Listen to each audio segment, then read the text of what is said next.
안녕하세요. 네, 5월 달은 가정의 달이기도 하고 또 5월 달은 이제 무슨 날 해가지고 굉장히 날이 많은 그런 달이라 가지고 참 어, 이제 여러분들이 아주 바쁜 그런 날이 아닌가 이렇게 생각이 됩니다.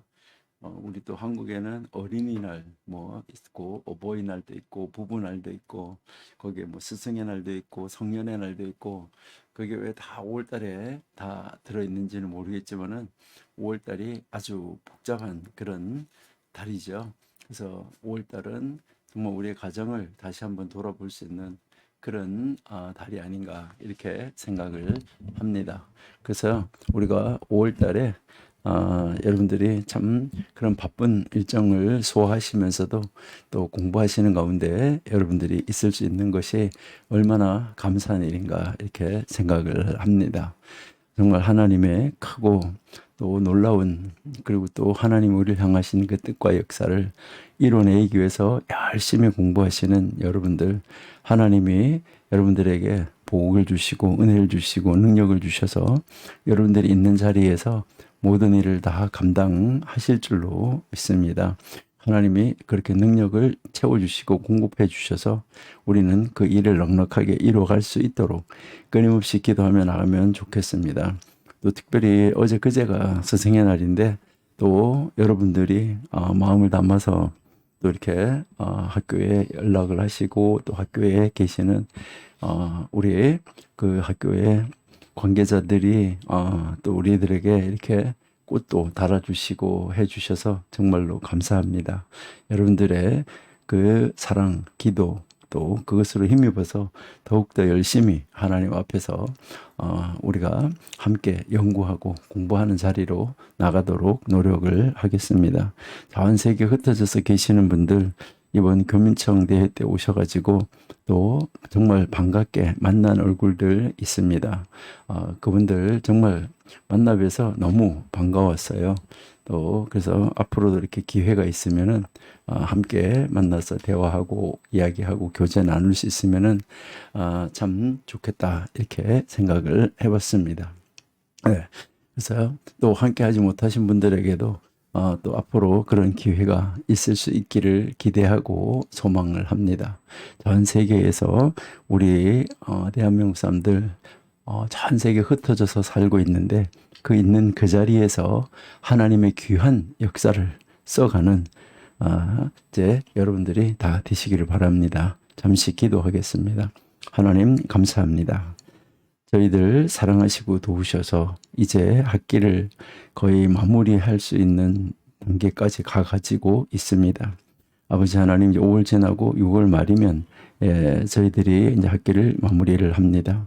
아버지 하나님께서 저희들에게 지혜 주셔서 여기까지 달려오게 하신 하나님, 이제 또 남은 이제 한 3분의 1 정도 남아있는 그 기간에도 아버지 하나님이 저희들에게 시간, 환경, 모든 조건을 허락하여 주셔서 저희들 하나님 말씀을 공부하고 또 하나님 앞으로 달려가는데 말씀 앞에 우리 자신을 세우는데 더 열심히 달려가고 최선을 다할 수 있도록 인도하여 주시고 도와 주옵소서.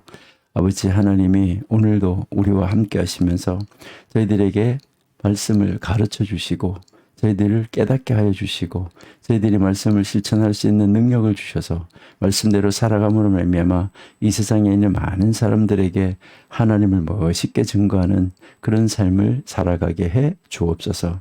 오늘도 아버지 하나님 앞에 온전히 의지하고 이제 하나님 말씀 속으로 들어가오니 하나님이 친히 인도하여 주옵소서. 예수님의 이름으로 감사하며 기도드립니다. 아멘. 네, 오늘 우리 이제 열왕기상 19장부터 이제 공부를 할 차례인데요. 지난번에 우리가 이렇게 봤던 것처럼 18장에서 엘리야 선지자가 혼자서 정말 이제 450명 플러스 400명 그래서 850명과 대결해서 넉넉하게 이기고 그 선지자들을 다 이제 멸하는 이러한 그런 역사를 일으켰습니다. 그런 역사를 일으켰던 바로 그 선지자 이제 엘리야 정말 우리가 볼 때 훌륭한 선지자고 위대한 선지자인데 이제 지금 그 선지자가 바로 그 왕비의 쫓김을 받게 돼서 정말 아주 연약해질 대로 연약해지는 이런 안타까운 모습을 우리가 볼 수가 있는데 그 모습을 그린 것이 이제 19장이죠. 예, 우리는 끝까지 전진하며 승리하는 우리가 될 수 있기를 바라는데요. 뭐 우리도 이제 엘리야의 그 자리에 있었다고 그러면 우리가 뭐 좀 더 나을 것이 있었을까? 절대 그렇지 않습니다. 그러니까 뭐 우리는 그 자리에 있었다고 그러면은 뭐 어떻게 발버둥 치고 무엇을 어떻게 했을지 모릅니다. 예, 나 엘리야도 우리와 성정을 똑같이 가진 사람이었다 하는 것을 알고 그 엘리야에게 다시 힘을 주시는 그런 하나님, 이 모습을 우리가 바라보면서 우리도 언제나 이제 연약해질 때마다 더 하나님 앞에 가까이 가서 하나님을 부를 수 있는 자리로 나가시면은 참 좋겠다, 이렇게 이제 생각이 됩니다. 그래서 우리 19장부터 한번 보시면은 먼저 19장 1절하고 2절은 한번 읽어보실게요. 19장 1절 2절 한번 읽어보시면 아합이 엘리야가 행한 이 모든 일과 그가 어떻게 모든 선지자를 칼로 죽였는지를 이세벨에게 말했다. 이제 이렇게 말을 하니까 이세벨이 사신을 엘리야에게 보내어 이르되 내가 내일 이맘때 반드시 내 생명을 저 사람들 중 한 사람의 생명과 같게 하리라. 그렇게 하지 아니하면 신들의 신이 신들이 내게 벌 위에 벌을 내림이 마땅하다. 이렇게 지금 말씀을 하고 있습니다. 그러니까 여기에서 드디어 이제 이 이세벨, 바로 그 이세벨이라는 이 왕비가 무엇을 하게 되냐면 이제 이 엘리야의 이제 원수, 그러니까 엘리야의 아주 원수로 지금 직접적으로 등장하는 이런 장면이다 하는 것을 우리가 이제 볼 수 있는 것이죠. 그러니까 아합이 감람산에서 바알의 선지자들이 패배하여서 이 죽임을 당했다 하는 그 이야기를 이세벨에게 지금 전해주는 것이죠. 이세벨에게 전해주니까 바로 이세벨은 그 하루 안에 이 엘리야를 죽이겠다라고 맹세하는 이 안타까운 모습을 우리가 볼 수가 있는데요. 그러니까 그가 선지자를 그렇게 함부로 대하면 안 되는 것이죠. 근데 지금 참 안타깝게 그렇게 이제 하는 이 모습을 우리가 볼 수 있습니다. 그런데 그렇게 이제 그 소식이 전해 오니까 그 전날에 아주 놀라운 승리를 거두었던 이 엘리야가 이제 인간인지라 그 왕비의 그 선전포고를 듣고 이제 정말 실망을 하고 이제 어떻게 해야 되나, 정말 그가 시리에 빠지는 이런 모습을 우리가 볼 수 있습니다.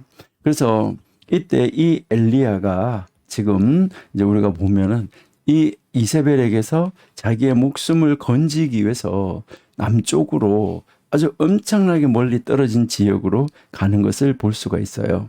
어디로 갑니까? 부엘세바로 이제 도망을 가는 것이죠. 근데 뭐 우리는 도망이라고 말할 필요 없고요. 이제 피해 갔다라고 우리가 한번 생각해 볼 수 있는데요. 여기 잠깐 지도가 나오는 거예요. 보면 한번 네, 여기에 여러분들이 이제 보시면은 사실 이 갈멜산이 여기에 갈멜산이 여기 있어요. 여기 갈멜산, 네, 여기에 갈멜이 있는데 이 갈멜산에서 이제 그 선지자가 이제 그 450명의 그 선지자를 다 죽였던 이 모습을 우리가 이제 볼 수가 있는 거죠. 이 갈멜산에서 어디까지 갔다고 그랬어요? 여기 부엘세바까지 갔다고 그랬어요. 부엘세바.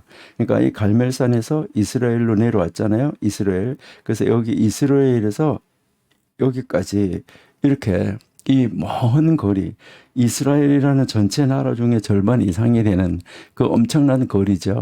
이게 아마 150km는 넘을 거예요. 그러니까 이 150km가 넘는 바로 이 유다 남방, 이 부엘세바, 여기로 이제 이 피신을 해왔다 하는 것을 우리가 이제 볼 수 있는 것이죠. 여기에 이렇게 피신해 와서 지금 이제 보엘세바에 와가지고 이제 그 자기의 종을 부엘세바에다가 남겨두고 엘리야는 또 남쪽으로 하루 종일 여행해서 광야로 들어갔어요. 그러니까 그 부엘세바에다가 이제 자기의 그 종은 남겨두고 이제 그는 이제 다시 더 남쪽으로 이제 하루 온종일 내려가서 광야로 이제 들어가는 이 모습을 볼 수 있습니다. 그래서 이제 그 내려가서 거기서 지금 뭐 합니까? 자기가 정말 야 이렇게 내가 이렇게까지 도망오고 뭐 해야지 되냐 하는 어떻게 보면 좌절감이라고 우리가 이야기할 수 있겠지요. 그러니까요 지금 이제 이 엘리야가 좌절감에 이제 사로잡혀 가지고 한 로뎀나무 아래서 이제 쉼을 가지게 되는 것. 이게 이제 19장 1절에서부터 4절까지의 내용이잖아요. 그럼 이제 5절부터 우리가 이제 한번 보시면은 이렇게 지금 낙심하고 소망을 잃어버린 이 사람을 하나님께서 어떻게 다루시는가? 하나님이 그 선지자, 하나님의 사람, 이 선지자가 낙심해 있는데 그 낙심한 선지자를 다루는 방법이 아주 참 재미있어요. 참 흥미있는 것을 우리가 한번 볼 수 있어요. 이건 한번 읽어보면 참 좋을 것 같아요. 자, 5절부터 우리가 한번 읽어보시면은 로뎀나무 아래 누워서 자더니 천사가 그를 어루만지며 그에게 이르시되 일어나서 먹으라 하는지라. 본즉 머리맡에 숯불에 구운 떡 또 한 병 물이 있더라. 이에 먹고 마시고 다시 누웠더라. 또 여호와의 천사가 또다시 와서 어루만지며 이르되 일어나 먹으라. 내가 갈 길을 다 가지 못할까 하노라 하는지라. 이에 일어나 먹고 마시고 그 음식물에 힘을 의지해서 40주 40야를 가서 하나님의 산 호렙에 이르렀다. 이렇게 지금 이야기를 하는 것이죠.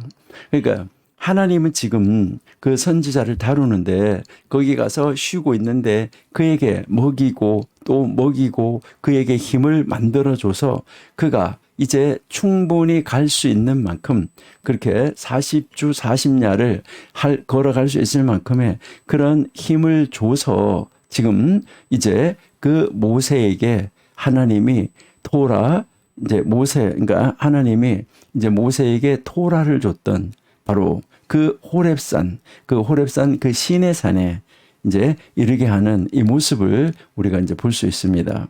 그러니까 여기에서 이제 이 호렙산까지도 뭐 그렇게 짧은 거리는 아니에요. 그러니까 우리가 이제 한번 이렇게 보는데 여기가 이제 보엘세바인데 이 보엘세바를 좀 더 이렇게 크게 이렇게 해놓고 보면 여러분들이 잘 아시는 대로 여기가 이렇게 이제 홍해가 이렇게 있으면 여기 이제 이 호렙산까지 이게 여기 보엘세바에서 이 호렙산까지 거리가 보통 거리가 아니라는 것이죠. 이제 엄청난 거리인데 여기까지 이제 이 선지자로 하여금 하나님이 보내고 있는 이 모습을 우리가 볼 수 있습니다. 자, 그래서 이제 여기 8절까지 가고 그다음 9절부터 14절까지 보면 이제 그곳에 가서 거기에서 한 굴 속에서 여호와 하나님하고 이렇게 대면을 하게 돼요. 이때 이 엘리야는 자기 의에 어떻게 보면 사로잡혀 있어요. 여기에서 이제 이 자기의 의, 그러니까 이 자기의 의에 사로잡혀 가지고 자신의 신실함, 나는 이렇게 신실하다라는 것을 내세우면서 이스라엘을 비난하는 이런 듯한 모습을 볼 수가 있어요. 그러니까 이 엘리야는 사실 자기가 하나님께 신실한 유일한 남은 자라고 말을 하는 거예요. 그러니까 자기 혼자밖에 안 남았다. 이렇게 유일한 남은 자다. 이렇게 이제 말을 하죠. 그러니까 하나님이 이제 거기에 대해서 이제 이 엘리야가 말하는 것을 듣고 그 엘리야에게 바로 토라의 산, 그 모세가 하나님의 말씀을 받았던 그 산 위에 서 있어라라고 이제 하나님이 말씀을 하시죠. 그러니까 그렇게 서 있어라 하는데 엘리야는 그렇게 하지 못하겠다. 이제 이렇게 이야기하는 것을 볼 수 있어요. 우리 한번 여기도 한번 읽어보실게요. 우리 13절 한번 보실게요. 예, 자, 엘리야가 듣고 겉옷으로 얼굴을 가리고 나가 굴 어귀에 서서 섬에 소리가 그에게 임하여 이르시되 엘리야야 네가 어찌하여 여기 있느냐. 그가 대답하되 내가 만군의 하나님 여호와께 열심히 유별하니 이는 이스라엘 자손이 주의 언약을 버리고 주의 제단을 헐며 칼로 주의 선지자들을 죽였으며 오직 나만 남았거늘 그들이 내 생명을 찾아 빼앗으려 하나이다. 이렇게 이제 이야기하죠. 그러니까 아주 지금 이제 굉장히 이제 자기 혼자 남아 있는데 이제 자기도 이제 죽게 됐다. 이 이야기를 하는 것이죠. 자, 그러다가 나중에 가서 뭐 하게 되냐면은 이제 굴에 나가서 어귀에 서는 거예요. 그러니까 요건 우리 12절부터 한번 다시 보셔야 되겠네요. 자, 11절부터 한번 볼까요? 자, 이제 여호와께서 이르시되 너는 나가서 여호와 앞에서 산에 서라 하시니 여호와께서 지나가시는데 여호와 앞에 크고 강한 바람이 산을 가르고 바람 가운데 여호와께 계시지 아니하며 지진이 나는데 지진 가운데도 계시지 아니하시며 또 지진 후에 불이 있으나 불 가운데도 여호와께서 계시지 아니하더니 불 후에 세미한 소리가 있는지라.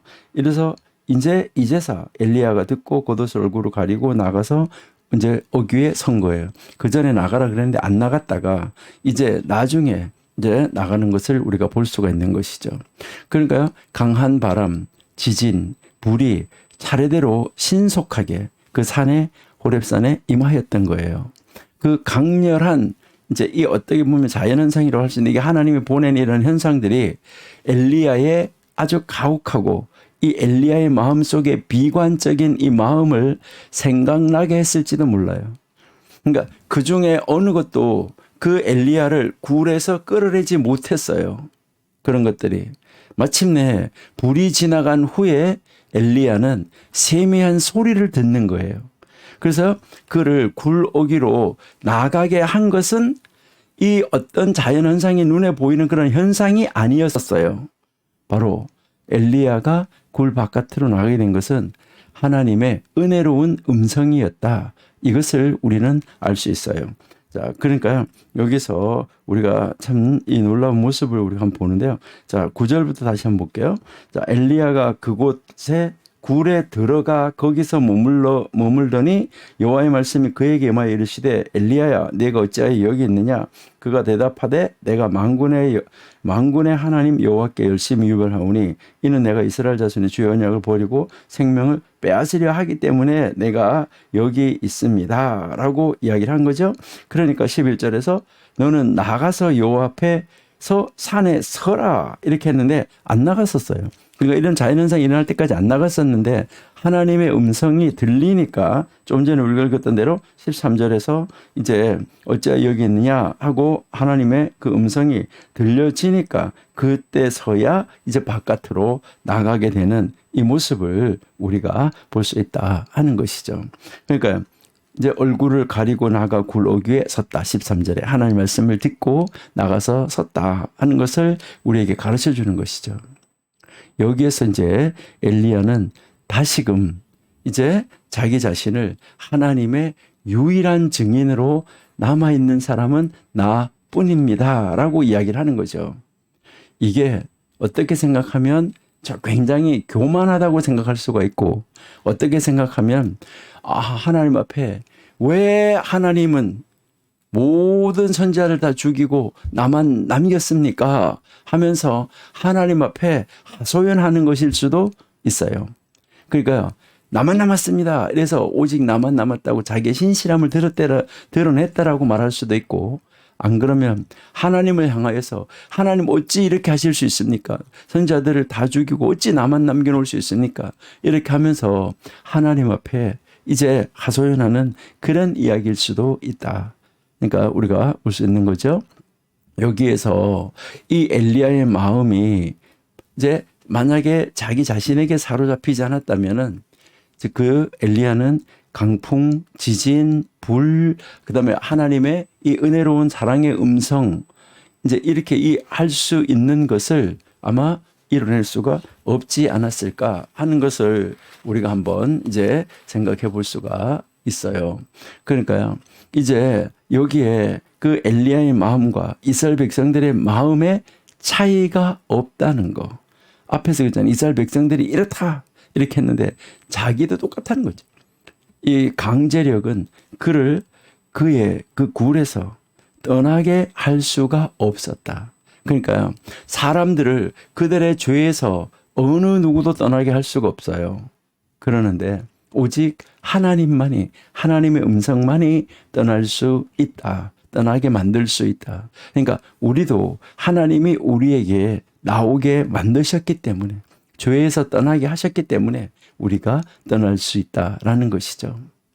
예, 그러면 15절에서부터 우리 한번 계속해서 보시면, 예, 15절 18절까지도 이 엘리야가 스스로를 중요하게 여기는 그러한 그 태도를 취했을 때 하나님의 종으로서, 바로 그 하나님의 종으로서의 정말 가치, 이 가치를 아마 손상시키지 않았을까, 이라는 것을 한번 생각해 볼 수가 있어요. 그러니까 자기 스스로 자기 자신을 중요하게 여겼을 때, 자, 우리 15절 한번 잘 읽어보세요. 15절부터 여호와께서 그에게 이르시되 너는 네 길을 돌이켜 광야를 통하여 다메섹에 가서 이르거든 하사엘에게 기름을 부어 아람의 왕이 되게 하고, 예? 또 너는 또 님시의 아들 예후에게 기름을 부어 이스라엘의 왕이 되게 하고, 또 아멜무홀라 사밧의 아들 엘리사에게 기름을 부어 너를 대신하여 선지자가 되게 하라.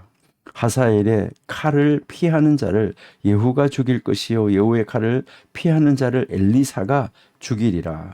그러나 내가 이스라엘 가운데 7,000명을 남기리니 다 바알에게 무릎을 꿇지 아니하고 다 바알에게 입맞추지 아니한 자다. 이것을 지금 이야기를 하고 있는 거죠. 여기에서 이제 우리가 하나님은 지금 이제 이 엘리야에게 북쪽 다메섹 광야로 돌아가라고 다시 말씀을 하는 거예요. 다메섹으로 돌아가라고. 그리고 거기에서 이제 이 세 번에 걸쳐서 이 세 번에 걸쳐서 기름 부음을 하라라고 이야기를 하는 것이죠. 그러니까 이제 왕 두 사람을 세우고 선지 한 사람을 세우라는 것이잖아요. 그러니까 하사엘에게 기름을 부어서 아람 왕을 삼고, 그리고 이제 여기서 불순종한 이스라엘은 바로 그 아람 왕에게 징벌을 받을 것이다. 이제 이것을 여기서 가르쳐 주는 것이고, 그 다음에 예후에게 기름을 부어서 뭐 하라는 거죠? 그 예후를 이스라엘의 왕으로 삼으라 하는 것인데, 이 예후는 아합 집에 대한 하나님의 심판을 집행할 것이다. 아합이 이세벨하고 이렇게 하는 것에 대해서 바로 이 예후가 심판을 집행할 것이다. 그러니까 너를 위해서 심판을 집행할 왕 세운다는 것이죠. 그리고 이제 이 세 번째 기름 부는 것이 엘리사에게 기름을 부어가지고 그 엘리사를 너의 후계자로 삼으라라고 지금 이야기를 하는 것이죠. 이것이 이제 그가 없어서는 안 되는, 엘리야가 없어서는 안 되는, 바로 엘리야가 이 사역을 꼭 해야지만 되는 그러한 그 하나님의 사람이라는 것을 다시 한번 엘리사에게 이제 아주 각인시켜 주는 것이죠. 너가 이 일을 해야 될 사람이다. 이것을 딱 찍어주면서 이제 돌아가도록 만드는 것을 우리가 볼 수가 있습니다. 그래서 이 세 사람이 이제 이제 기름 부음 받은 이 세 사람이 이스라엘의 우상 숭배자들에 대한 심판을 집행할 것이다라고 이야기를 하는 것이죠. 근데 이제 이 여호와 하나님께서 말씀하시는 것이 뭐예요? 그러니까 바알에게 무릎 꿇지 않고 입도 맞추지 않은 7,000명이 있다. 이것을 지금 강조해서 말씀을 해주고 있는 것이죠. 자, 이렇게 하고 나서 지금 뭘 하게 됩니까? 이제 19절부터 우리가 보시면 이제 이 19절에서 21절에서 여기에서 엘리야가 드디어 엘리사를 세우는 것이죠. 이제 이 엘리야가 이제 엘리사를 이제 임명을 하고 세우는 모습을 우리가 볼 수 있어요. 여기에서 우리가 먼저 19절 한번 보시면 엘리야는 이제 북쪽으로 벳산 근처 요단 계곡에 위치한 아벨 무홀라로 이제 가게 되는 것이죠. 우리가 나중에 한번 지도 전체를 한번 엘리야가 움직였던 그 지도를 한번 볼 거예요. 예, 거기에서 이제 아벨 모홀라에서 그 밭에서 지금 이제 일을 하고 있었던 농부였던 엘리사를 만나요. 근데 여기서 엘리사가 12결의 소가 있었다 하는 것을 우리에게 가르쳐 주는 것은 그 엘리사는 부유한 집안의 사람이었었다. 이것을 여기서 강조해 주는 거예요. 부유한 집안의 이제 이 사람이었었다.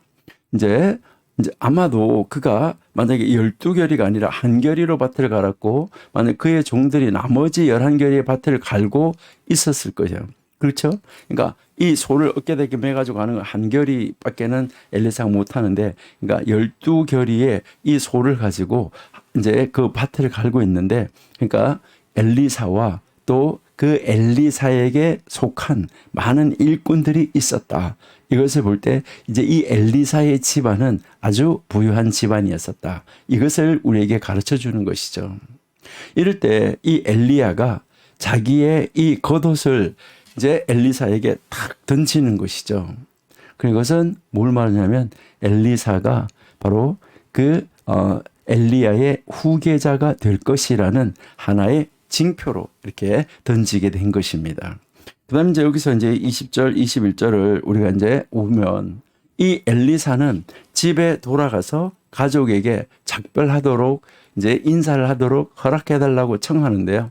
이때 이 엘리야는 그 청을 승낙하고 방금 그에게서 일어났던 일, 그러니까 엘리야가 그를 임명한 일을 잊지 말라라고 이제 경계는 해요. 그래서 큰 자치를 베푼 후에 이 엘리사는 일어나서 엘리야를 쫓아서 바로 이 엘리야의 종이 되는 모습을 우리가 볼 수가 있어요. 여기서 우리가 보면 엘리사에게 부모에게 작별할 것을 청하는 것은 이제 예수님께서 그 나라에 합당하지 않다고 선언하신 후에 어느 제자, 바로 이제 제자들이 요청했던 것처럼 아주 이것은 어떻게 보면 굉장히 위험스러워 보이는 거죠. 가서 인사하지 말고 오라고 그랬었잖아요. 우리 누가복음 한번 읽어볼까요? 누가복음 9장. 여기서 또 다른 사람이 이르되 주여 내가 주를 따르겠나이다마는 나로 먼저 내 가족을 작별하게 하소서. 예수께서 이르시되 손에 쟁기를 잡고 뒤를 돌아보는 자는 하나님 나라에 합당하지 아니하다. 이렇게 지금 이제 말씀하는 것을 우리가 이제 볼 수 있는데요. 그러면 이 엘리사가 부름을 받을 때와 제자가 부름을 받을 때 이제 이 차이점은 뭘까? 이제 왜 이 구약에서 이제 엘리야가 엘리사를 부를 때 그때 가서 인사하고 오라고 그랬는데 왜 여기 신약에서 예수님이 제자들을 부를 때는 그냥 따르라고 말을 했을까 하는 거, 이것을 우리가 한번 이제 뭐 생각을 한번 해보는 것이 이제 좋겠는데요. 엘리사의 경우에는 즉시 유대 관계를 끊는 비범한 결정이었었어요. 그러니까 어떤 그 유대 이제 서로가 이렇게 결속되어 있는 이 유대 관계를 끊어버리는, 그러니까 여기에서 이제 제자들이 자기의 모든 것을 버려두고 따라가는 것처럼 이 자기의 모든 생애를 온전하게 포기했던 거예요. 자기의 이 삶을, 자기가 그 농사 짓는 삶을, 이 부유한 삶을 온전하게 포기한 정말 대단한 이런 이 결정이었었다 하는 것이죠. 근데 누가복음의 경우에서는 무슨 말이냐면 이것은 어떻게 보면은 좀 궁색한 변명이 아니었을까 이렇게 생각할 수 있습니다.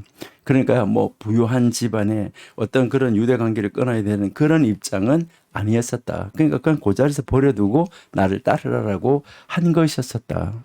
근데 이제 이 엘리사 때는 좀 달랐었다 하는 것을 우리가 한번 생각해 볼 수 있습니다. 예, 자, 그 다음 이제 우리 20장 한번 가보시면, 이제 20장은 이제 우리가 뭐 성경 많이 읽어서 잘 아시고 계시는 대로 아합 이제 아합 왕이 이제 이 아람에 대해서 첫 번째 승리를 하는 이 장면이 이제 열왕기상 20장이죠. 그러니까 여기에 이제 1절에서 6절을 우리가 이제 보시면은 이 아람 왕 이 베나닷이 이제 지금 이스라엘을 공격해 오겠다라고 이제 이제 이 아람 왕이 이제 이 선전포고를 하는 거잖아, 아합한테요. 그러니까 선전포고를 하는데 여기에서 이제 하나님이 이렇게 하라고 해가지고 결국은 승리를 하게 되는 그 장면인데, 여기에 이 나오는 이 베나닷은 누구였을까? 이것들을 한번 생각해 보셔야 되는데, 왜 그러냐 하면은 이제 15장 18절을 한번 볼게요.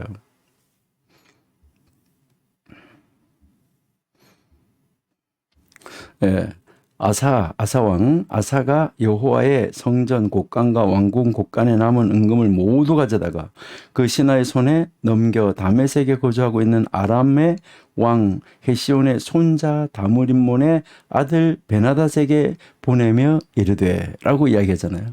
그러니까 여기에 나온 이 베나닷은 아니었었다. 그러니까 여기 이제 이 열왕기상 15장 18절에 나와 있는 베나닷의 아들이었다. 베나닷의 아들, 이렇게 아들이었을 것이다. 이렇게 우리가 생각하시면 되겠어요. 근데 이제 여기에서 우리가 뭐 또 나중에 사람들은 그 베나닷일 것이다라고도 이야기를 하는데, 이 연대 차이가 있으니까 조금 그렇다라고 우리가 한번 보면은 되는데요. 근데 여기에서 이 베나닷이 32명의 아람 왕들과 동맹을 이루어서 말과 병거를 이끌고 지금 이제 이 아합 왕이 있는 사마리아를 이제 쳐들어오게 되는 것이죠. 이 사마리아 성을 에워싼 다음에 무엇을 하냐면 이제 아합 왕에게 이제 항복하라고 말하면서 이제 무엇을 말하냐면 이제 그냥 항복해라. 그리고 내가 이제 조건을 제시할 테니까 그 조건에 맞추어서 나에게 예물을 보내라 라고 이야기를 하는 것이죠. 그러면서 뭘 말하냐면 너의 금, 은, 보화 다 내 거고 너의 너의 자녀들, 그러니까 그 모든 아름다운 것, 좋은 것은 다 내 것이다. 이렇게 지금 이제 선전포고를 하는 것이죠. 이 사마리아를 딱 에워싸고 큰 나라가 와가지고 지금 사마리아를 에워싸고 이렇게 선전포고를 하니까 여러분들이 아합이었다고 그래도 벌벌 떨지 않았을까요? 그러니까 다 너 거 내 거다라고 지금 이야기를 하고 있는 거잖아요. 아합은 그냥 연약해졌죠. 뭐 연약해질 수밖에 없었겠죠. 하나님을 의지하지도 않으니까. 그러니까 이제 유순하고 나약해서 지금 뭐 하는 거죠? 그 뭐 거기에 있는 선지자들이 묻지도 않고 그 장관들이나 이런 요즘 말로 말해서 국무회의도 하지도 않고 그냥 뭐 하는 거예요? 알았다. 이렇게 하고 허락해버리고 말잖아요. 그러니까 이 첫 번째 조건에 대한 이제 이 아합의 수락으로 이제 이 아합왕이 그렇게 하겠다는 것으로 만족하지 못했어요. 이 베나닷은. 그래서 뭐 하냐면은 이제 지금 아합 왕의 그 신복들 있잖아요. 아합 왕의 그 신복들의 이 집을 다 이제 수색을 할 그러한 권리를 내놔라. 그래서 거기에 있는 이 모든 것, 원하는 모든 것을 취해 갈 수 있는 권리를 내놔라 라고 이야기를 하는 것이죠. 그러니까 이것은 완전히 이제 이스라엘 안에 있는 좋은 모든 것은 다 뭐 하겠다는 거예요? 다 내 거니까 내가 가져갈 거니까 너희들 전쟁해서 백성들이 죽는 것보다는 그게 낫지 않느냐? 이것을 지금 이야기하는 거죠.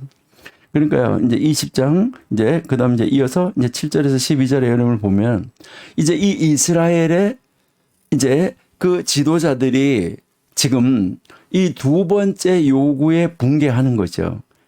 그러니까 자기들의 집을 다 수색하고 좋은 거 모든 거 다 가져간다. 이제 이렇게 얘기하니까 여기에 이제 이스라엘의 그 지도자들이 다 이제 이 베나닷의 두 번째 요구에는 수락하지 말라고 이제 이야기를 하는 거예요. 수락하지 말라. 그래서 결국은 이스라엘이 이 요구를 거절했다라는 이 소식을 베나닷이 듣게 됐죠. 그러니까 이 베나닷은 뭐 할 수밖에 없어요. 이 뭐 베나닷이 이게 딱 들었을 때 뭐 할 수밖에 없냐면 노가 그냥 뭐 격발할 수밖에 없었던 것이죠. 그래서 이제 군사들 한 사람 모두가 한 줌의 티끌도 취하지 못할 정도로 사마리아를 완전하게 내가 쓸어버리겠다. 그러니까 초토화 시켜버리겠다. 이렇게 이제 장담을 하는 거죠. 완전히 쓸어버리겠다. 이제. 여기에 이 아합은 갑옷을 입고 있는 그 사람들이 이미 승리를 거둔 것처럼 자랑해서는 안 된다. 이렇게 이제 대답을 하죠. 이 말은 술판을 벌이고 있던 베나닥과 그 동맹을 맺은 이 왕들을 자극해서 즉각적으로 그 조치를 취하도록 했던 것인데요. 이게 참 놀라운 것이죠. 그래서 우리 13절부터 한번 보세요. 13절에서부터 15절에 보시니까 그때 이제 하나님의 이 선지자가 아합 왕에게 가요. 아합 왕에게 말을 하는데 뭐라고 말하는 거죠? 승리한다. 걱정하지 마라. 하나님은 저 북쪽에서 몰려온 이 군대를 물리치기 위해서 7천 명의 이스라엘 백성을 동반한 232명이라는 바로 작은 수의 이제 그 지방 행정관들의 젊은 이제 그 군사들을 하나님이 모시고 있다, 데리고 있다라고 이야기하는 거죠. 우리 15절 한번 보실까요?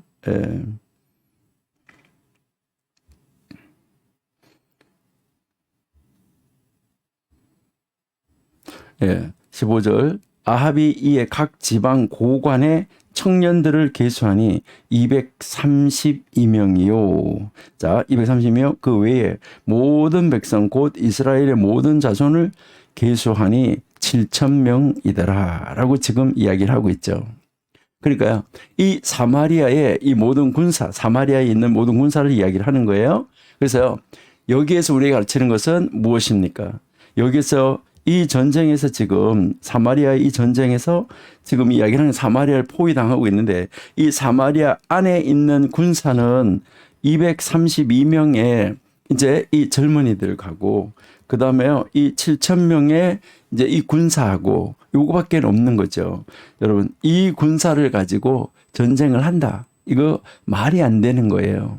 그런데 여기에서 하나님 우리에게 가르치는 것은 바로 이 전쟁이라는 거, 이 전쟁이라는 것은 무엇에 달려있는 거예요? 전쟁에서 승리한다. 이 전쟁에서 승리는 무엇에 달려있냐 했을 때 병기 여기에 달려있는 것이 아니다. 그 다음에요. 병사, 이 병사의 수 여기에 달려있는 것이 아니다. 그 다음에요. 전술 여기에 달려있는 것이 아니다. 그러니까요, 여기서 어떤 군수물자, 이제 이 전쟁하는데 군수물자에 달려있는 것이 아니다. 이것을 이야기를 하면서 여기서 이 승리는 오직 누구에게 달려있냐? 하나님에게 달려있다. 그러니까 하나님께로부터 승리는 말미암는다. 이것을 하나님이 분명하게 보여주시기 위해서 지금 이런 이 말씀을 하고 있는 것을 우리가 알 수 있어요. 참 놀라운 것이죠, 사실요. 자, 그래서 우리 16절에서부터 다시 22절까지 여러분 성경책 펼쳐놓고 이렇게 가보시면은 결국 이제 이 아합은 이제 정오에 공격을 해 들어와요. 그때 이 베나닥과 그의 그 동맹군들은 다 뭐 했었나요? 대낮부터 술에 취해 있었잖아요. 이 베나닷은 이스라엘 사람 숫자 얼마 안 되잖아요. 232명이 온다는 전가를 듣고 그들이 화친을 하러 오든지 그들이 뭐 전쟁을 싸우러 오든지 그들을 뭐 하라 그래요? 생포하라 라고 이야기, 그들을 포획하라 라고 이야기를 하는 거예요. 이런 이 상황은 물론 이스라엘 군에게는 바로 어떻게 보면 이제 이 전략적으로 굉장히 좋은 기회가 될 수가 있었어요. 그래서 아람군을 크게 이길 수 있는 계기가 될 수도 있었죠. 그래서 결국은 그들의 그 생존자들은 그들의 나라로 후퇴하고 말았죠. 이때 이 여호와의 이 선지자는 아람군이 내년에 다음 해에 다시 쳐들어올 것이라고 아합 왕에게 경고해 주어요. 그러니까요. 지금 아직까지는 북쪽 이스라엘이 죄가 꽉 차지 않았고 아직까지는 북쪽 이스라엘을 멸망시킬 때가 아니었다는 것. 이것을 하나님이 우리에게 가르쳐 주는 거죠. 그러니까 북쪽 이스라엘이 뭐 이제 나중에 금방 멸망하잖아요. 자, 그다음 이제 여기에 20장 이제 23절에서부터 34절까지가 이제 두 번째 다시 한 해가 지나고 나서 그 두 번째 다시 승리하는 이 모습을 우리에게 가르쳐 주는 것이죠. 여기에서도 이제 23절에서 25절은 우리가 이제 보시니까 이 베나닷의 이 신하들이 그들의 이 수치스러운 이 패배를 이제 분석을 해요. 그러니까 우리가 왜 패했냐? 그 숫자도 얼마 안 되고 이스라엘 뭐 아무것도 없는 그들에게 우리가 왜 패했냐라고 하면서 그들이 그 패배의 원인 이것을 찾게 되는 거죠. 그 패배의 원인을 찾는데 그들의 그 패배의 원인이 첫 번째가 뭡니까? 그들의 패배의 원인 첫 번째는 뭐냐면은 산지에서 싸웠기 때문이다. 그래서 그들이 참 이야기하는 게 있어요. 군사들이 뭐 산지든 평지든 무슨 상관이 있어요. 그러니까 그들은 그들의 신인 산지의 싸움에 능한 신이고 그들은 산지에서 싸우는 그런 군대에 능한 그러한 이제 사람이다. 그리고 우리는 이제 그러기 때문에 우리가 평지에서 싸우면 그들을 이길 수 있다. 이렇게 이야기하는 거죠. 그러니까 산지에서 싸웠기 때문에 그들이 패배했다는 거예요. 그러니까 평지에서 싸워야 한다. 그러면 우리가 이길 것이다. 이렇게 해서 그들이 이제 전략을 세우는 것이죠. 그래서 그들은 어디에서 싸우려고 하냐면 이제 평지에서 싸우려고 이제 전략을 세우는 것을 볼 수 있어요. 그다음 이제 여기서 이제 두 번째 아합과 싸운 이제 그 아합과 동맹을 맺었던 이 32명의 왕들은 전쟁에 익숙하지 못하다 하는 것이 증명됐다. 그들은 전쟁에 익숙하지 못하다는 거예요. 그것이 이제 그들이 진 이유였다는 거, 패배한 이유였다. 그래서 이 베나닷의 이 신하들은 왕들을 그 전쟁에 능한 군대 장관들로 대치시켜야 된다. 그러니까 군대 장관으로 이제 훈련을 시키고 이 군대 장관으로 대치해야 된다. 이것을 이제 전략을 그들이 세우게 된 거예요. 그러니까 이렇게 해서 이제 1년 동안 이 전쟁을 다시 한번 이제 준비하고 있는 것을 우리가 볼 수 있는 것이죠. 참 놀라운 거죠, 사실.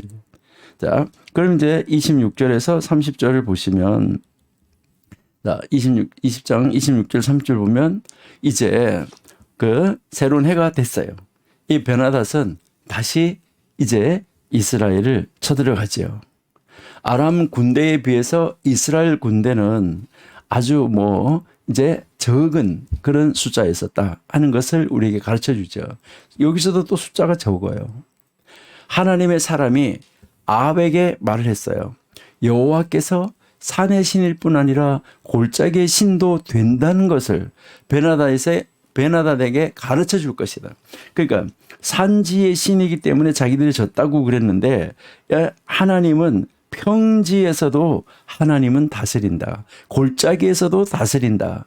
그러니까 산의 신만이 아니라 평지의 신도 된다. 그러니까 뭐 하나님은 이제 하늘, 땅, 높은 곳 아래, 물 위, 물 아래 다 통치하시는 하나님이다. 이것을 이제 가르쳐 준다는 것이죠. 그래서 하나님이 그것을 베나닷에게 보여줄 것이다. 이것을 이제 이야기를 하는 것이죠. 그러니까 여기에서 이제 이스라엘은 10만의 보병을 죽이게 되는 거죠. 놀라운 거죠. 그 평지에서 이제 10만의 보병을 죽이고 이 남은 아람군은 이제 그들이 주로 전쟁하는 아벡성으로 피신했다가 그 성벽이 무너지는 바람에 또 2만 7천 명이 죽었다고 그러잖아요. 하나님이 전쟁하시는 방법은 우리가 감히 상상을 할 수가 없어요. 아니 그 성으로 들어가게 하고 그 성벽이 무너지는 바람에 사람이 죽어요. 여러분 성경 읽어서 잘 아시잖아요. 그렇죠? 지금 우리 뭐 성경 이제 그 이야기 그대로 지금 가고 있으니까 여러분들이 성경을 따라서 오시는 게 좋아요. 자, 26절부터 한번 볼게요. 해가 바뀌니 베나닷이 아람 사람을 소집하여 아벡으로 올라와서 이스라엘과 싸우려 하니 이스라엘 자손도 소집되어 군량을 받고 마주 나가서 그들 앞에 진영을 치니 이스라엘 자손은 두 무리의 적은 염소떼와 같아. 그러니까 여기서 두 무리의 적은 염소떼라는 말은 숫자가 얼마 안 됐었다는 거예요. 군사들 때만큼. 그래서 아람은 그 땅에 가득했다. 그러니까 숫자적으로 엄청났었다는 거죠. 그때에 그러니까 10만이 그냥 죽게 되니까요. 하나님의 사람이 이스라엘 왕에게 나와 말하여 이르되 여호와의 말씀에 아람 사이를 그러니까 아람 사람이 말하기를 여호와는 산의 신이요 골짜기의 신은 아니라 하는도다. 그러므로 내가 이 큰 군대를 다 내 손에 넘기리니 너희는 내가 여호와인 줄을 알리라 하셨나이다 하니라. 예. 그렇게 해서 결국은 이제 무너뜨린 그 진영이 서로 대치한 지 7일이라 일곱째 날에 접전하여 이스라엘 자손이 하루에 아람 보병 10만 명을 죽였다. 뭐 염소떼 같은 멸망되지도 않는 그 사람이 가서 그렇게 죽였다는 것이죠. 그 남은 자는 아벡으로 도망하여 성읍으로 들어갔더니 그 성벽이 그 남은 자 2만 7천 명 위에 무너지고 베나닷은 도망하여 성읍에 이르러 골방에 들어갔다. 아, 하나님이 전쟁하시는 이 방법은 참 놀랍다는 것이죠. 여러분, 하나님에게는요, 해, 달, 별, 구름, 물, 나무, 이것이 다 뭐예요? 하나님이 사용하시는 군사요, 도구예요. 그러니까 하나님은 우리를 도우실 때도, 우리를 대신해서 싸우실 때도, 우리의 앞길을 예비할 때도, 하나님이 우리를 이제 길을 인도해 갈 때도 하나님은요, 우리가 전혀 상상할 수 없는 방법, 이런 방법으로 이제 그 하나님은 일을 하시고 계신다. 이거 정말 놀라운 것이죠. 여러분, 이런 하나님을 우리가 어떻게 해야 되는 거예요? 의지해야 되는 거예요. 하나님을 의지하지 못하기 때문에 문제가 생기고 있다 하는 것을 우리가 알 수가 있습니다. 자, 우리 이제 이 30절부터 우리 다시 한번 보시면 30절에서 34절까지 여기에 넘어가는 과정 한번 보니까 베나닷이 좀 전에 우리 읽었잖아요. 30절에요. 어디에 숨었다고요? 골방에 들어가서 아주 목숨을 부지하기 위해서 이제 그 골방에 들어가서 숨었어요. 그리고 이제 베나닷의 이제 그 장관들 이것들은 다 뭐 하는 거죠? 이제 항복하고 슬픔을 나타내는 이런 그 채비를 다 갖춘 거예요. 이 채비를 갖추고 아합 왕에게 나가가지고 아합 왕으로부터 은혜를 구하는 거예요. 그러면서 은혜를 구하자고 하면서 가서 설득을 하는 거죠. 그들을 이 만난 자리에서 아합은 베나닷을 죽였어야지 되는데 여기에서 이 아합은 어리석게도 이 베나닷을 뭐라고 부르냐면 형제라고 불러요. 아람 사람들은 그 말을 얼른 받아가지고 베나닷 왕에게 가가지고 말을 하면서 베나닷은 왕의 형제다. 그러니까 거기 나가가지고 하면 살려줄 거다. 이제 이렇게 이야기하는 거죠. 그래서 아합은 그 아람 왕을 데리고 오라고 그래서 결국 이제 이 베나닷이 아합의 그 선왕에게서 취한 이 성읍들을 돌려주고 이스라엘이 다메섹에서 이제 어떤 하나의 그 시장 거리를 만들 수 있도록 허락해 주겠다. 이렇게 이야기를 하는데 우리 15장 20절 보시면은 이제 우리가 쉽게 이해할 수 있어요. 자, 15장 20절에 베나닷이 아사 왕의 말을 듣고 그의 군대 지휘관들을 보내 이스라엘 성읍들을 치되 이온 단 아벨 벤마가와 긴네렛의 온 땅과 납달리 온 땅을 쳤더라. 이렇게 해서 빼서 간 것을 이야기를 하는 거예요. 그 앞에 있는 왕이 이 빼앗아 갔던 것, 그 빼앗아 갔던 것을 다 돌려주고 이제 자기들의 그 땅 다메섹 안에다가 이제 너희들이 와서 살 수 있도록 해 주겠다. 이게 이제 20장 34절이잖아. 그죠? 예. 자, 이제 보시면 예. 베나다시 왕께 아뢰되 내 아버지께서 당신의 아버지에게서 빼앗은 모든 성읍을 내가 되돌려 주겠다. 내 아버지께서 사마리아에서 만든 것 같이 당신도 다마섹에서 당신을 위하여 거리를 만드소서. 아합이 이르되 내가 이 조약으로 인해 당신을 놓으리라 하고 이에 더불어 조약을 맺고 그를 놓아줬다. 여러분, 살려주면 안 돼요. 아합은 이제 하나님의 선지자에게 묻고 어떻게 했어야 되냐, 이것을 물었어야지 돼요. 근데 묻지 않고 그냥 그 조건을, 왕이 말하는 그 조건을 듣고 협정을 맺고 이제 이 베나닷을 살려주고 말아요. 이게 참 안타까운 건데요. 하나님이 말씀하셨으면 말씀하신 대로 죽였어야지만 됐었어요. 여러분, 어떻게 보면 잔인하다고 생각하시지만 그것이 아니에요. 우리 35절, 36절 한번 보실게요. 35절, 선지자의 무리 중 한 사람이 여호와의 말씀을 그의 친구에게 이르되 너는 나를 치라 하였더니 그 사람이 치기를 싫어하는지라.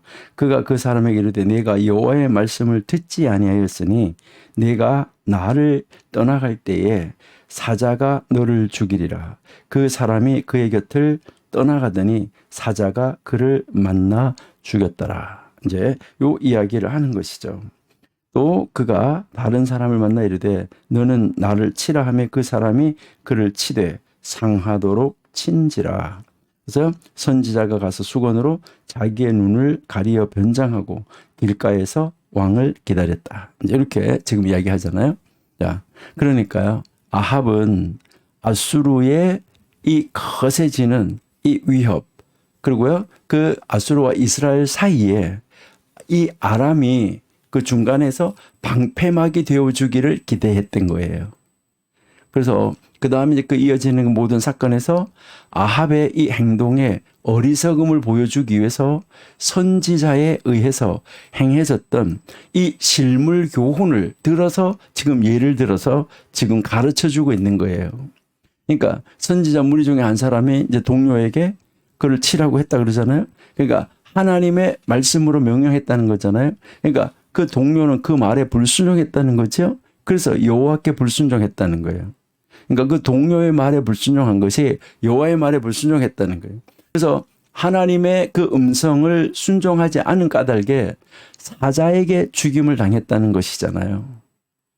그러니까 하나님이 치라고 하실 때 그의 친구이자 하나님의 이 친구를 치지 않는 까닭에, 그러니까 선한 선지자가 이같이 징벌을 당했다고 하면 하나님이 치라고 하실 때 그의 대적이고 하나님의 대적인 그 원수를, 하나님의 원수를, 이스라엘의 원수를 치지 않은 왕은 얼마나 더 큰 징벌을 받겠느냐라고 지금 경고하고 있는 정말 이 안타까운 이 장면을 우리에게 보여주고 있다. 이제 이렇게 여러분이 보시면 되겠죠. 예. 그러니까 우리가 정말 하나님의 말씀은 있는 그대로 가감없이 하나님의 말씀을 듣고 그 하나님의 말씀을 바르게 이해하고 바르게 적용하는 거.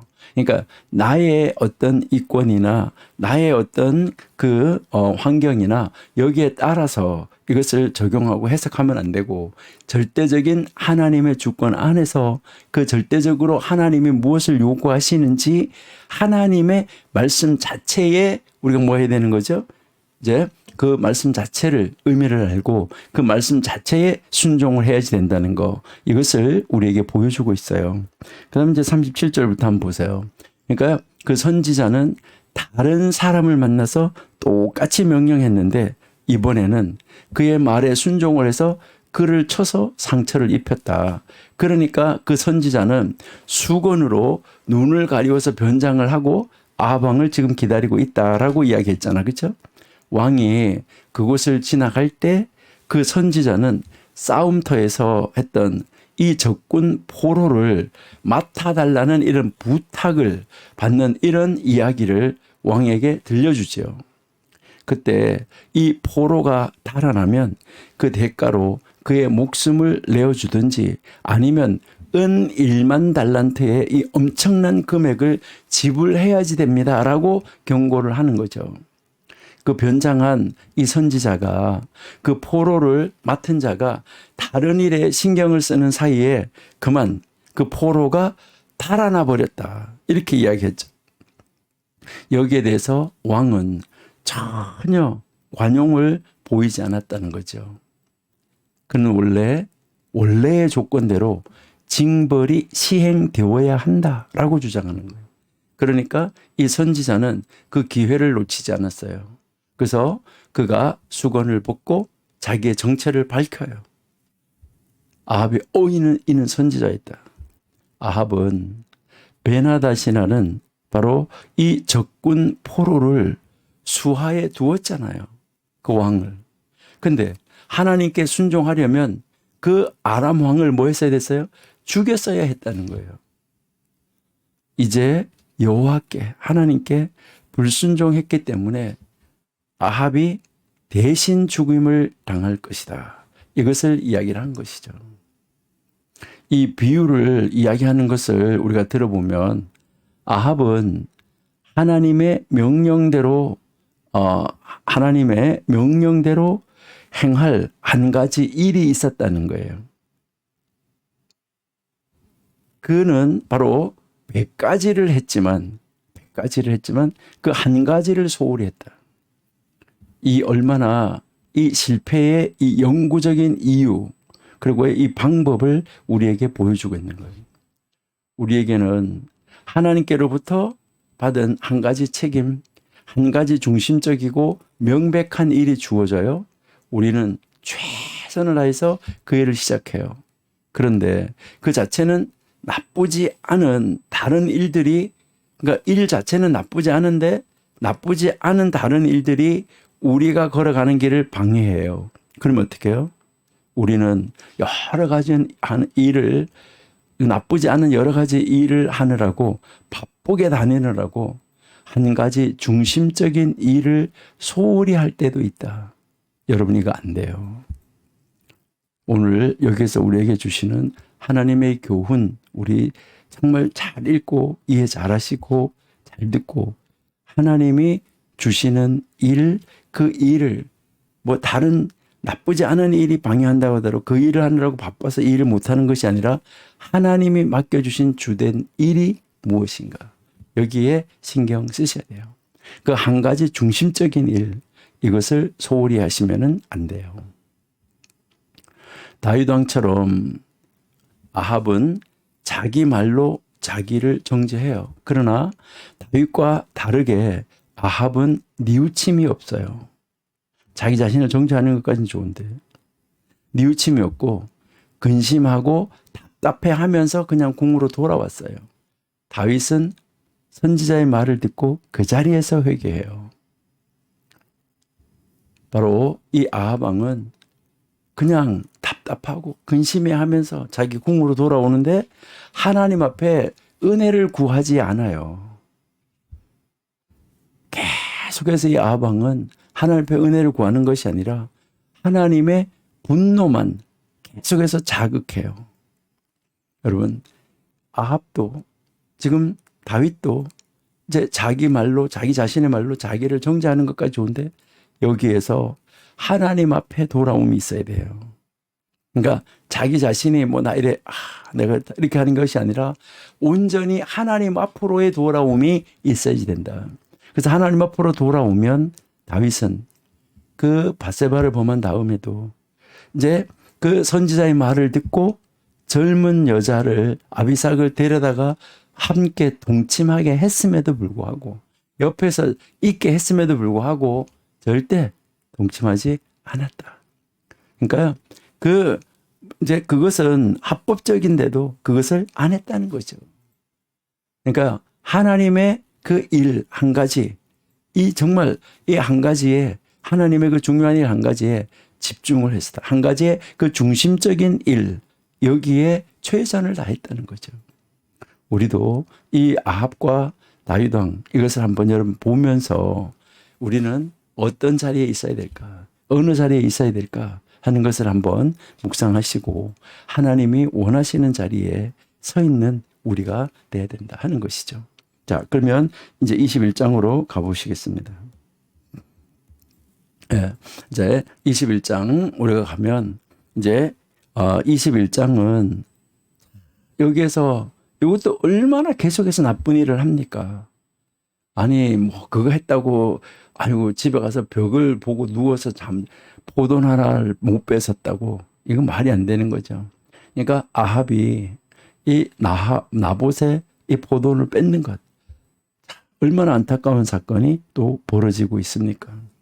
여기에 이제 1절에서 4절 우리가 한번 보시면은 이 아합의 죽음을 불러온 사건이에요. 이 사건이.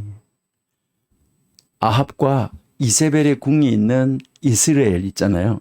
아마 이 이스라엘은 여러분들 생각하실 때 이제 여름궁, 겨울궁 이런 것이 있어요. 이제 더울 때 가서 피하 있고 추울 때 가서 이제 가서 이제 그 추위를 피해서 가서 있는 이런 궁, 여름궁, 겨울궁이 있는데 아마 이 궁 하나에 다른 궁이 하나 있었다는 거죠. 그래서 그 궁 가까이에 있는 이스라엘 사람 이 나봇이 소유한 포도원이 있었다는 거죠. 그래서 이 아합은 바로 이 그 포도원을 자기에다가 자기가 가지고 그 남의 포도원을 지금 뭐 하려고 하냐면 자기의 채소밭을 만들려고 하고 있는 거죠. 그러니까 나봇은 그래서 이제 그 요구를 받아요. 아합 왕의 요구를 받고 그것을 팔든지 바꾸든지 이렇게 하기를 원한다고 하는데 이것을 거절하죠. 이제 이것은 여기서 우리가 이제 한번 생각해야 되는 것은 하나님이 가나안 땅에 들어가서 각 지파대로 나누어 준 땅이 있어요. 그러면 이것은 팔았다가도 희년이 되면 다시 그 지파에게로 돌아오는 것이 원칙이에요. 그러니까 여기에서 이 나봇이 말한 것은 잘못된 것이 하나도 없어요. 그리고 뭐 그것이 빚 때문에 어쩔 수 없이 넘어간다든가 그런 게 아니잖아요. 각 지파별로 나누어 준 땅, 우리 조상의 땅이라는 것이죠. 그러니까 그래서 나는 그거 하지 않겠다. 원래 우리 가족에게 분배된 가족의 소유로 그냥 보존하겠다. 이것을 이제 이야기를 하는 것이죠. 이것은 이스라엘의 뭐예요? 법이에요. 예, 이것이 이제 이스라엘 법이다 하는 거 우리가 한번 볼 수 있는데 레위기 우리 한번 보실게요. 레위기 25장 23절부터 토지를 영구히 파지 말 것은 토지는 다 내 것입니다. 너희는 거류민이요 동거하는 자로서 나와 함께 있느니라. 너희 기업의 온 땅에서 그 토지를 무르기를 허락할지니 만일 내 형제가 가난하여 그의 기업 중에서 얼마를 팔았으면 그에게 가까운 그 기업 물을 자가 와서 그의 형제가 판 것을 물을 것이요. 만일 그것을 물을 사람이 없고 자기가 부유하게 되어 물을 힘이 있으면 그 판 해를 계수하여 그 남은 값을 산 자에게 남은 값을 산 자에게 주고 자기의 소유지로 돌릴 것이니라. 그러나 자기가 물을 힘이 없으면 그 판 것이 희년에 이르기까지 산자 그 사들인 자의 손에 있다가 희년에 이르러 돌아올지니 그것이 곧 그의 기업으로 돌아갈 것이다. 그러니까 원래 그 기업을 받았던 사람에게로 돌아가는 것이 그 원칙인 것이죠. 그다음에 민수기 36장 한번 보실게요. 자, 민수기 36장 7절에 그리하면 이스라엘 자손의 기업이 이 지파에서 저 지파로 옮기지 않고 그러니까 이 지파 거가 저 지파로 저 지파가 이 지파로 옮겨지지 않는다는 거죠. 그래서 이스라엘 자손이 다 각기 조상 지파의 기업 그러니까 조상 지파의 기업을 지킬 것이라 라고 하나님의 말씀이에요. 이거 하나님의 명령이에요. 그러니까 에스겔 한번 또 볼게요. 에스겔 46장 18절. 자, 군주는 백성의 기업을 빼앗아 그 산업에서 쫓아내지 못할지니. 여기서 군주는 백성의 기업을 빼앗아서 이것을 그 산업에서 쫓아내지 못한다. 라고 지금 분명하게 이야기를 하죠. 그래서 군주가 자기 아들에게 기업으로 줄 것은 자기 산업으로만 할 것입니다. 백성이 각각 그 산업을 떠나 흩어지지 않게 하라. 그러니까 백성이 그 산업에서 떠나서 흩어지지 않게 하라는 거예요. 자, 에스겔 34장 4절 한번 보세요. 자, 너희가 그 연약한 자를 강하게 아니하며 병든 자를 고치지 아니하며 상한 자를 싸매주지 아니하며 쫓기는 자를 돌아오게 하지 아니하며 잃어버린 자를 찾지 아니하고 다만 포악으로 그것을 다스렸다. 자, 목자가 없으므로 그것들이 흩어지고 흩어져서 모든 들짐승의 밥이 됐다. 이거 얼마나 안타까운 모습입니까? 그러니까 산업을 떠나서 흩어지지 않게 하는 것이 왕이 해야 될 일이에요. 그러니까 너무 이제 놀랍고 이 안타까운 모습을 우리가 볼 수가 있는 거죠. 그러니까 군주는 백성의 기업을 빼앗으면 안 되는 거예요. 사무엘상 8장 14절 보세요. 자, 그가 또 너희 밭과 포도원과 감람원에서 제일 좋은 것을 가져다가 자기 신하들에게 줄 것이며, 자, 그가 또 너희의 곡식과 포도원 소산 11조를 거두어 자기 관리 신하들에게 줄 것이며, 자, 밭을 빼앗는 것은 아니에요. 그러니까 그 산업에서 쫓아내면은 안 되는 거예요. 그러는데 이게 참 안타까운 이런 모습을 우리에게 지금 보여주고 있다 하는 거죠. 그러니까요, 군주는 백성의 기업을 뺏는 것이 아니라 군주는 백성의 기업을 지켜줘야 되는 그런 임무를 가진 사람이다 하는 것을 우리에게 가르쳐 주고 있죠. 예. 자, 그러면 이제 우리 5절부터 다시 또 16절까지 한번 내용을 한번 보시면요. 5절에서 이제 16절을 한번 보시면 여기에 이제 이 왕이 근심하고 답답해 하잖아요. 그러니까 이제 그렇게 있으니까 이제 이 나봇이 그 포도원 팔기를 거절한 일을 이제 이 왕비 이세벨이 알게 되잖아요. 알게 되니까 그 포도원이 곧 그의 왕의 것이 될 것이라고 이 아합 왕을 안심시키는 거죠. 그리고요, 참 하나님의 거룩한 것, 금식하는 것, 판단 재판하는 것, 이런 것, 하나님을 향하여서 하는 것, 오직 하나님을 향하여서 주어지는 것, 이런 것인데 이것을 악한 데다가 이용하는 정말 악한 여자였었다. 그러니까 금식과 재판을 이제 명령하죠. 그러면서 거기에다가 2명의 악한 사람을 지정하여서 그 자리에 보내게 되는 거죠. 여기에서 그 한 사람을 이제 하나님과 왕을 저주했다고 거기 재판에서 고소를 하게 만드는 거잖아요. 그렇게 해서 이 나봇은 결국 성 밖으로 끌려나가서 돌에 맞아 죽게 되는 것이죠. 이것은 나봇은 잘못한 것이 하나도 없어요. 이 패역한 이세벨은 나봇이 하나님의 법을 범한 까닭에 처형한 것처럼 이 관계를 꾸민 거예요. 왕을 저주했다. 왕을 비난했다. 아니잖아요. 하나님의 법을 따른 사람이잖아요. 나봇이 죽은 다음에 바로 이 나봇의 소유가 그 아들들에게 물려질 것이기 때문에 이세벨은 뭐 하는 거예요? 그 아들들도 죽여버리는 거죠. 이 사악한 왕비는 정말 어떻게 이렇게 사악할 수 있을까? 안타까운 모습을 우리가 이제 볼 수 있어요. 자, 그 다음 이제 우리가 이제 17절에서부터 다시 한번 또 26절까지 우리가 한번 보시면은 아합이 이제 그 포도원을 이제 가지게 됐잖아요. 그 이제 포도원을 이제 비정상적인 방법인 거죠. 그러니까 완전히 그냥 이 지파에서 이 지파로 넘어가면 안 되는 것을 뭐 한 거예요? 갖다가 딱 넘겨버리는 것이죠. 그러니까 빼앗은 것이죠.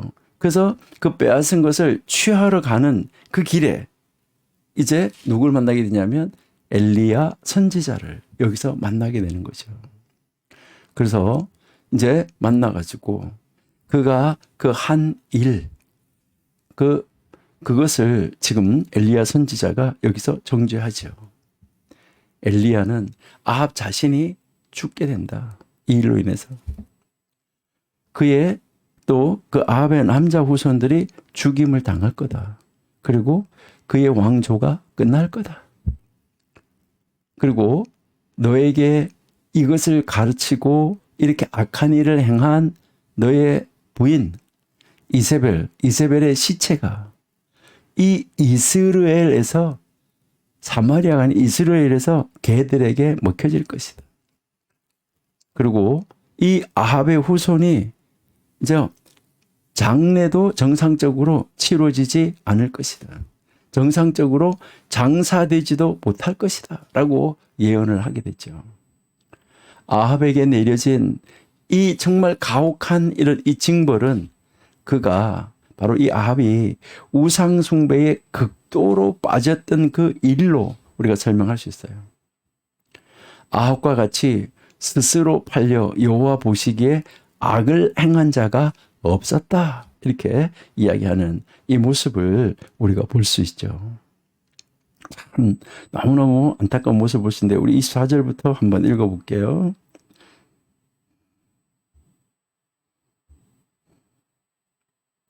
예. 아합에게 속한 자로서 성읍에 죽은 자는 개들이 먹고 들에서 죽은 자는 공중의 새가 먹으리라 하셨느니라 하니 예로부터 아합과 같이 그 자신을 팔아 여호와 앞에서 악을 행한 자가 없음은 그를 그의 아내 이세벨이 충동하였음이라. 자신을 팔아서 지금 아합이 그 자신을 팔아서 여호와 앞에서 악을 행한 자 그런 사람 없었다는 거죠. 하나님이 얼마나 참 안타까웠던 정말 너무너무 놀라서 지금 이런 이 모습을 이런 말을 하는 것을 우리가 볼 수 있습니다. 너무 안타까운 것이죠. 자, 27절부터 우리 한번 보시니까 아합이 이 모든 말씀을 들을 때에 그의 옷을 찢고 굵은 배로 몸을 동일고 금식하고 굵은 배에 누우며 또 풀이 죽어 다니더라. 여호와의 말씀이 디셉 사람 엘리야에게 임하여 이르시되 아합이 내 앞에서 겸비함을 내가 보느냐? 그가 내 앞에서 겸비함으로 내가 재앙을 저의 시대에는 내리지 아니하고 그의 아들의 시대에야 그의 집에 재앙을 내리려 하셨다. 하나님은요 또 그런 가운데서도 이 왕이 이제 그 여호와 하나님 앞에 겸비한 모습을 드러내는 것을 바라보면서 그를 불쌍히 여겨가지고 그 시대에는 그렇게 하지 않겠다. 아들 때 가서 하겠다. 이렇게 이야기하는 것을 볼 수 있죠. 아합은 자신의 운명을 지금 여기에서 이제 우리가 27절부터 이제 읽었는데 27절에 보시면은 27절부터 이제 쭉 읽어 보시면은 결국 아합은 이제 이 아합 자신의 이 운명, 이 아합 자신의 운명을 이제 예언을 받는 것이죠. 그러니까 우리는 예언이라는 말보다는 여기서는 예고, 이제 그러니까 이렇게 될 거라고 예고해 주는 것이죠.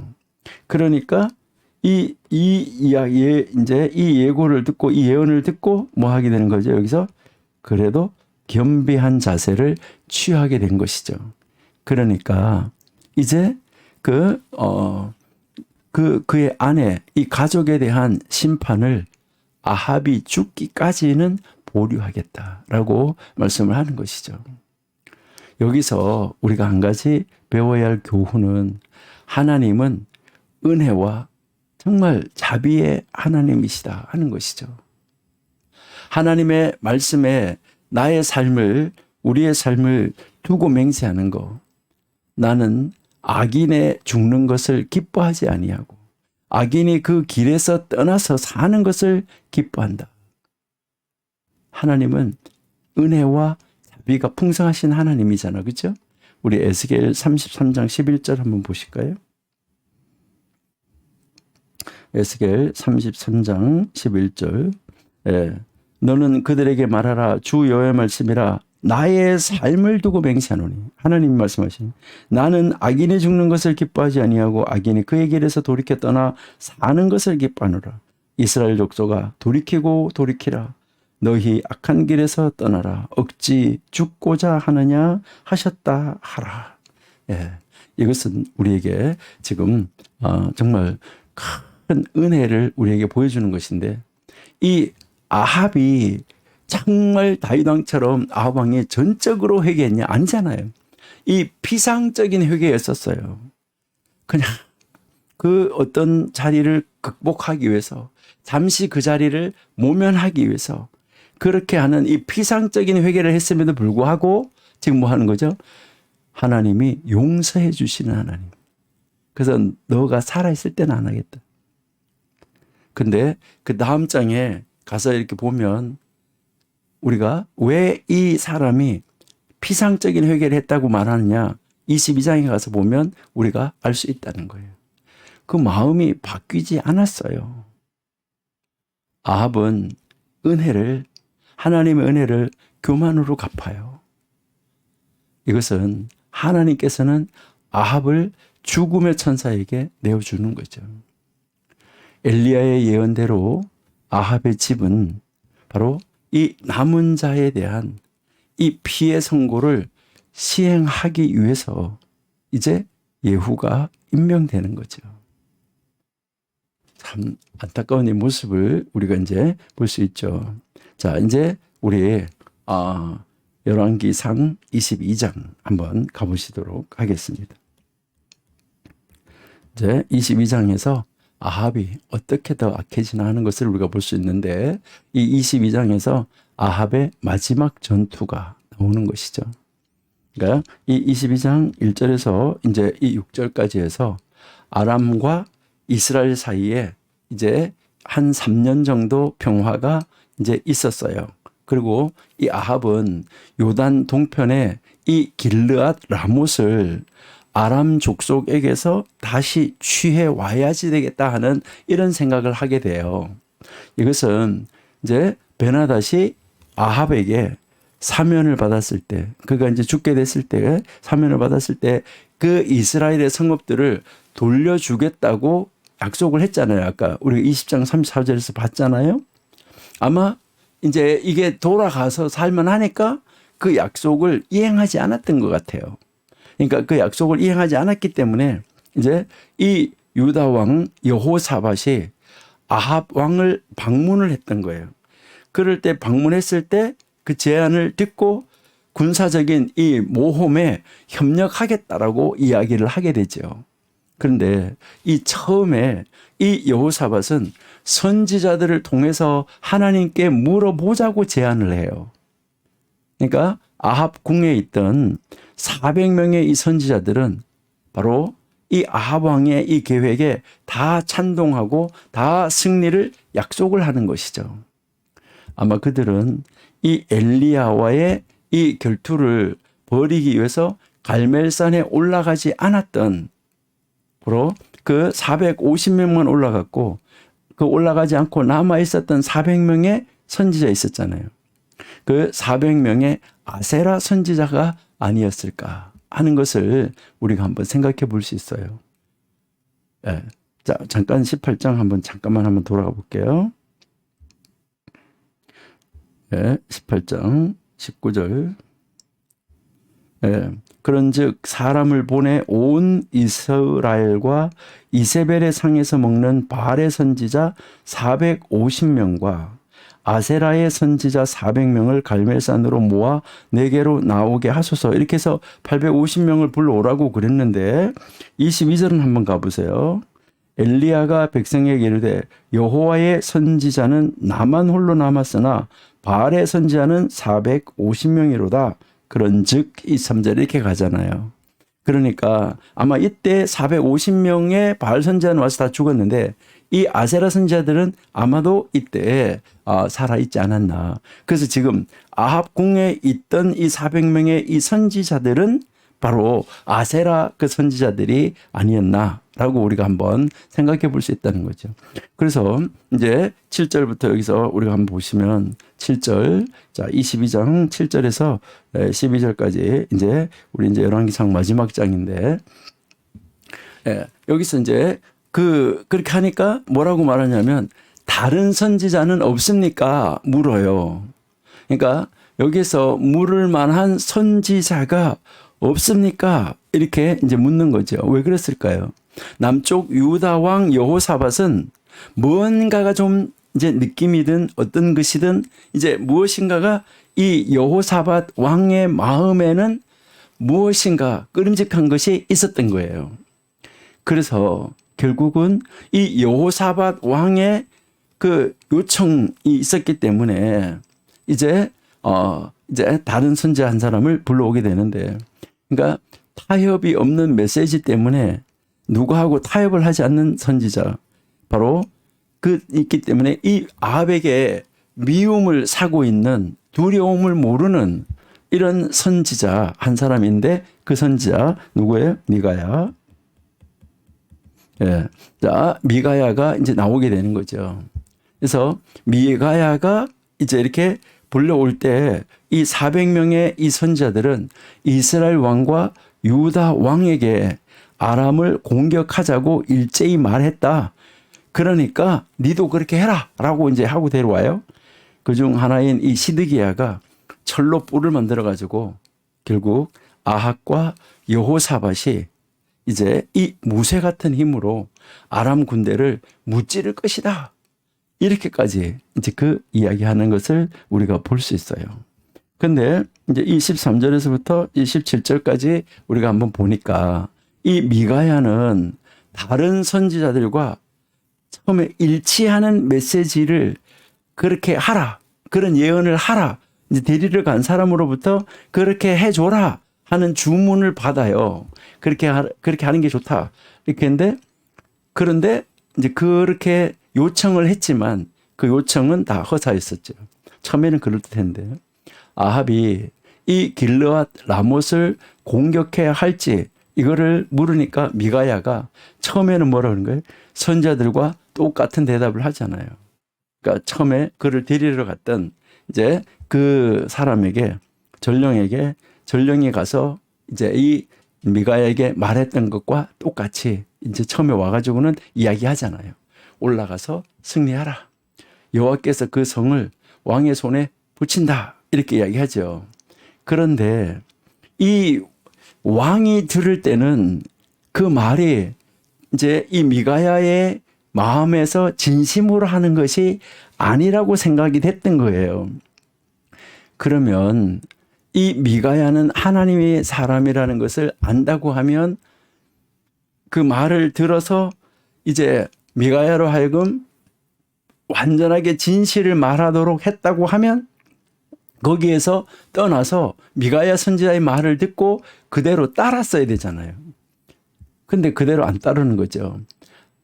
여기에서 많은 사람들이 그래요. 아마 이제 이 미가야 선지자가 아마 조롱 섞인 조로 대답을 했을 것이다. 그러니까 이 선지자가 왕에게 뭐 올라가시오, 뭐 이제 승리를 하세요, 그 성읍을 하나님 당신한테 맡길 겁니다, 이렇게 하는데 아주 진지하게 그렇게 한 것이 아니라 이제 다른 선지자들의 말과 똑같이 내가 말을 한다고 이렇게 하면서 이 미가야 선지자는 바로 뭐 하냐면 이 조롱하는 투로 말하지 않았을까. 이제 이렇게 이제 우리가 한번 볼 수 있는데요. 아니면은 이제 아주 냉소적으로 뭐 적극적으로 이렇게 하는 게 아니라 이렇게 말하지 않았을까. 그러니까 이제 이 미가야가 하는 그 말을 듣고 아합은 뭐 하는 거예요? 이것을 알아차리는 거예요. 아유, 저 선지자가 이렇게 하면서 알아차리죠. 이것을 알아차리고 미가야에게 뭐라고 그래요? 맹세하고 진실을 말하라. 이렇게 이야기하죠. 맹세하고 진실을 말하라. 이게 레위기 5장 1절 한번 읽어볼게요. 자, 5장 1절, 레위기 5장 1절인데, 만일 누구든지 저주하는 소리를 듣고서도 증인이 되어 그가 본 것이나 알고 있는 것을 알리지 아니하면 그는 자기의 죄를 져야 할 것이요 그 허물이 그에게로 돌아갈 것이다. 그러니까 지금 미가야에게 이 말을 상기시키는 거예요. 그러니까 진실로 말하라. 이것을 이제 재촉을 하는 거예요. 그러니까 맹세하고 말해라. 이것을 재촉하는 거예요. 그러니까 이제 이 미가야는 이스라엘이 목자가 없어가지고 흩어져 있는 이런 이상을 봤다라고 이야기하는 거죠. 이것은 아합이 죽고 그의 군대가 흩어지게 된다. 이것을 지금 이 미가야 선지자가 예언을 하고 있는 거예요. 그러면 이것을 들었으니까 아합은 뭐 해야 될까요? 여호사밧에게 우리 가지 말자라고 이야기를 하고 이게 하나님의 뜻이 올라가지 않는 것이구나. 이렇게 생각을 하고 이제 그 왕은 보내고 자기는 다시 하나님의 뜻을 찾는 거. 이것이 원칙이에요. 우리는 정말 이 모습을 바라보면서 우리는 어떻는가? 정말 하나님이 기뻐하지 않아도 내가 힘으로 할 수 있다고 그러면은 하려고 하는 것일까? 여러분, 앞에서 지금 아합은 두 번의 승리를 걸쳐서 이제 그들이 그 전쟁에서 무기나 아니면은 군수 물자, 그죠? 아니면은 뭐 이제 그 군인의 숫자 이런 것으로 이기는 것이 아니라는 것을 분명하게 배우고 알고 봤잖아요. 그런데 왜 그럴까? 참 안타깝죠. 그러니까 결국 이제 미가야 선지자가 이제 진실을 하나님의 말을 말하게 되지요. 자, 그러니까요. 우리 22장 22절하고 23절은 한번 볼게요. 예, 여기에서 이제 우리가 한번 보니까 여호와께서 그에게 이르시되 어떻게 하겠느냐? 이르되 내가 나가서 거짓말하는 영이 되어 그의 모든 선자들의 입에 있겠나이다. 여호와께서 이르시되 너는 꾀겠고 또 이루리라. 나가서 그리하라 하였은즉 이제 여호와께서 거짓말하는 영을 왕의 이 모든 선자 입에 넣으셨고 또 여호와께서 왕에 대하여 화를 말씀하셨나이다. 그러나 아나의 아들 시드기야가 가까이 와서 미가야의 뺨을 치며 이르되 여호와의 영이 나를 떠나 어디로 가서 내게 말씀하시더냐. 아합 왕은 이 말을 받아가지고 지금 이 미가야에게 뭐라고 말하는 거죠? 악한 일만을 말한다. 이렇게 하면서 여호사밧에게 이제 그 증거를 지금 제시해 주는 거죠. 아까 내가 말하지 않았냐.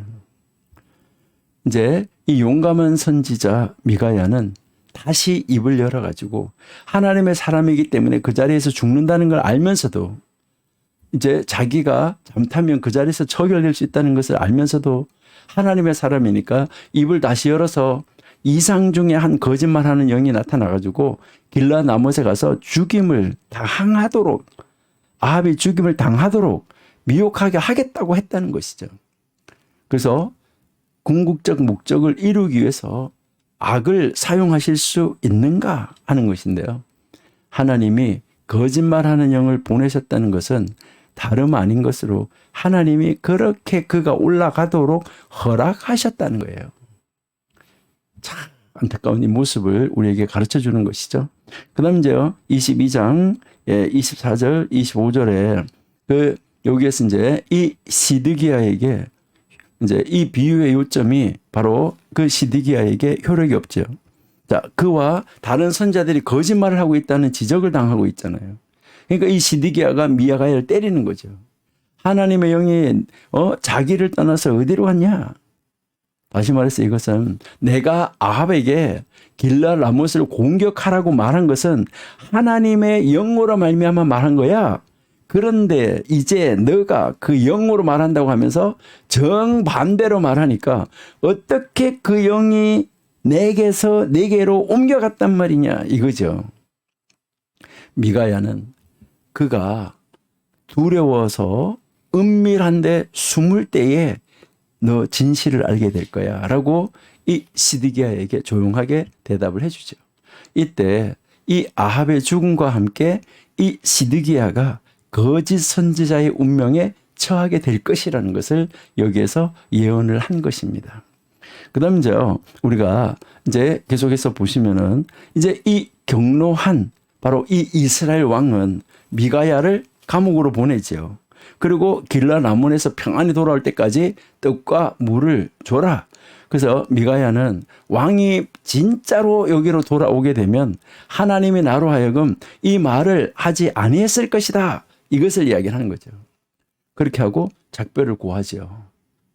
아합은 미가야가 예언한 이 재앙을 아주 어떻게 하든지 자기가 당하지 않으려고 변장을 하고 전쟁터로 나가고, 여호사밧은 왕복을 입고 가요.